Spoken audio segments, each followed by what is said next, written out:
Today, I'm going to show you 4 tips to protect yourself in a competitive real estate transaction.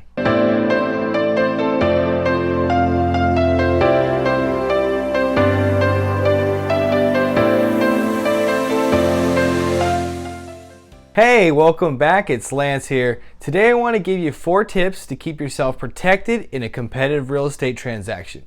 Before we get into it, hit the like button. I greatly appreciate that and it helps support the channel, and consider subscribing if you haven't done so already. I post videos about real estate to give you the latest news, trends, and information to keep you informed.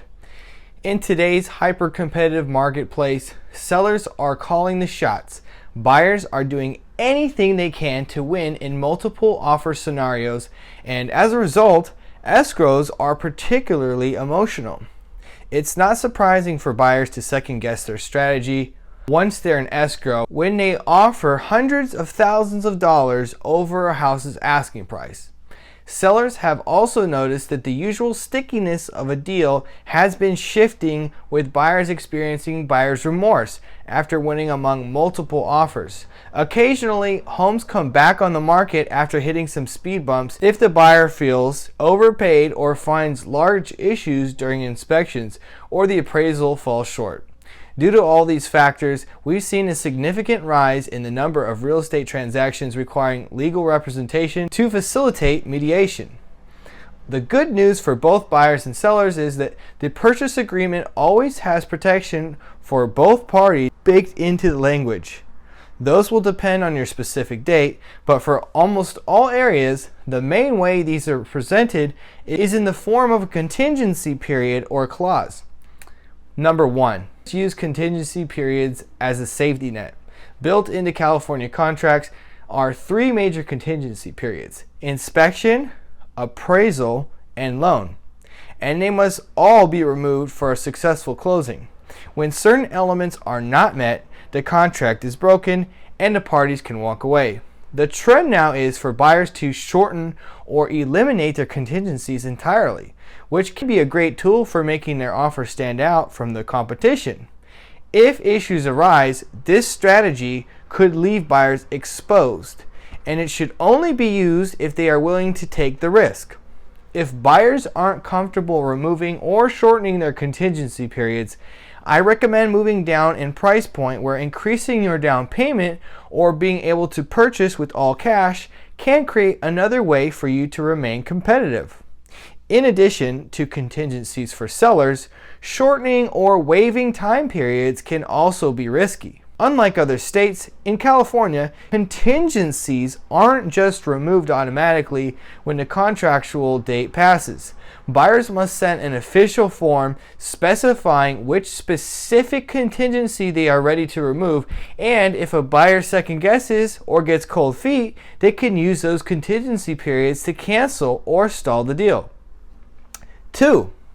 Sellers secure a formal backup offer. Even if a seller has received several offers, he or she should consider getting a formal backup offer. Backup offers allow a seller and their agent to maintain pressure on the current buyers by having a second, fully executed offer on standby.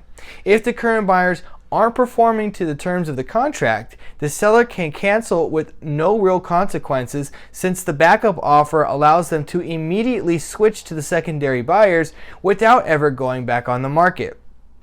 Number 3. Utilize a notice to perform. If either party drags its feet during escrow, their agent can send a form called a notice to perform. This allows the issuing party to cancel the contract if certain conditions are not met within a defined amount of time, 48 hours in California. Sellers typically utilize this tool when a buyer hasn't wired their initial deposit or isn't removing a contingency on time, and buyers may send one if they don't have what they need from the sellers to perform. For example, if a seller refuses to provide access to the home for inspections or an appraisal, a buyer may consider sending a notice to perform. If this still doesn't work, then it may be time to bring in some additional help, a real estate attorney. Number 4, seek legal consultation. Your real estate agent is there to help you negotiate the terms of the deal, but when it comes to non-performance, it's time to turn to a lawyer. In most contracts, there will be a section on mediation or arbitration. This typically involves a neutral third party who helps resolve the conflict without bringing this issue to court, making it faster and cheaper than a lawsuit. There are several other protections baked into a real estate contract, like the liquidated damages clause in the California purchase agreement that protects buyers who back out of a deal after removing all their contingencies by only allowing the seller to receive up to 3% of the purchase price in damages. But that's where a strong real estate agent can guide you. I typically conduct an offer workshop for all my clients to walk them through each layer of the contract so they have the knowledge to move forward with their best interests in mind. While today's real estate market is benefiting the sellers, history has shown us that no market trend lasts forever. It's imperative that both buyers and sellers remain strategic, think long-term about their risk tolerance, and focus on negotiating what's most important. Aligning with a real estate expert has become more important than ever to help determine if today's market is aligned with your needs and your goals, and what steps you should take to remain protected and set yourself up for success. Before you buy or sell your next home, call me so we can talk strategy on the best way of making that happen for you. If you like this video and would like to stay updated, subscribe to my channel and hit the notification bell so you'll know every time I post a new video. Thanks for watching, and I'll see you next time.